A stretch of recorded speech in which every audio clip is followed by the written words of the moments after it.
Hey guys, T Glizzy here, and in today's Destiny 2 video, we're going to be talking about the point of the Stag, a brand new ritual weapon we just received inside a season of the Worthy. You can unlock this ritual weapon by participating inside an Iron Banner this season, season 10, and you can unlock this weapon by completing 4 steps of the Iron Banner quest, and then at the 5th step, you'll actually be able to use this bow to go alongside the 5th step, which has you get 15 bow kills. So for the quest for this bow, it's just your typical Iron Banner quest that you've got in previous seasons, where you have to capture X amount of zones, you have to use a variety of different weapons, you have to use your super a little bit here and there. So basically getting the quest done is very simple to do and very straightforward. But once you do go ahead and get that quest done, then you will be presented with a brand new emblem and then also the point of the Stag, and then you'll also be able to redeem engrams through Lord Saladin. So we've had a few different ritual bows throughout this game's history. We've seen the Vow, we've seen the Hush, and now we've seen the point of the Stag. So the point of the Stag brings something unique to the table. We get Archer's Tempo with Eye of the Storm, which are 2 amazing perks that I've been waiting for on a bow for so long.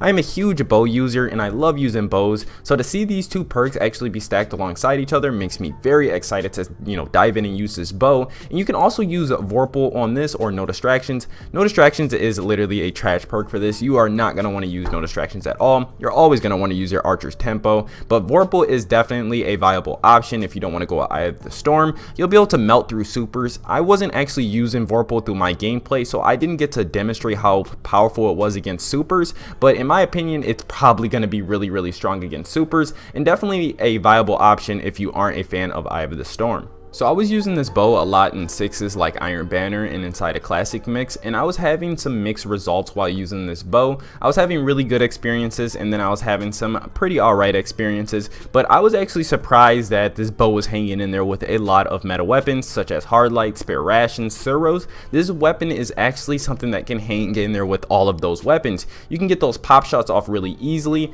and then this weapon feels like it sticks to people's heads. When you fire that bow, you might be actually aiming at their body, but it'll count as a headshot. So I mean, the hitbox on this weapon is just massive. You can get a lot of headshots while using this, and I feel like it makes it very easy to use. So the ease of use is definitely something that's there for a lot of players. If you aren't that skillful with bows, then this is definitely a bow you're going to want to pick up, because it actually goes towards the less skilled with bows, because you get a lot of easier headshots while using it. I was having a really good experience while using this bow. It was feeling really sticky, and I was just enjoying my complete experience while using it inside of the Crucible. I want to take it into Trials this weekend and really test out the waters with this bow and see if it can hang inside of something like Trials, or maybe even in something like competitive comp at 5500. So I'm definitely excited to see what the results are going to be from that. But from 6s and using this bow, the results were fantastic. Like I said, it can hang in there with Hardlight, Suros Regime, Spare Rations, and that is very surprising that a bow can actually stick in there with meta grade weapons.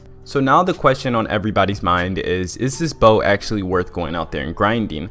I want to say yes, but there's also the factor of no, because it is behind Iron Banner, and Iron Banner is just one of the most toxic playlists inside of Destiny. It is just not an enjoyable experience at all. I mean, anytime I hop into Iron Banner, it is just never enjoyable, but that is just one man's opinion. Your opinion could be different about the Iron Banner, and if you are a fan of Iron Banner, then go out there and definitely snag this bow. But if you aren't a fan of Iron Banner and then you aren't a huge collector and you don't need this in your collection, then you can definitely pass this bow up. It's not something that's going to completely shake the meta and we're going to be seeing everybody use it next week in Trials. Definitely nothing like that. It's just something that's fun to play around with inside of the Crucible, and it's just something that's just fun. It's just a fun weapon that they brought into the game. It's not a pinnacle weapon, but it's definitely feeling like a ritual weapon. But yeah guys, that's going to do it for me in this Destiny 2 video. If you guys did enjoy, please be sure to let me know by slamming that thumbs up button, and don't forget to subscribe for more Destiny 2. And I've been your boy T Glizzy. This has been my awesome viewers, and I'll talk to you guys in another. Peace.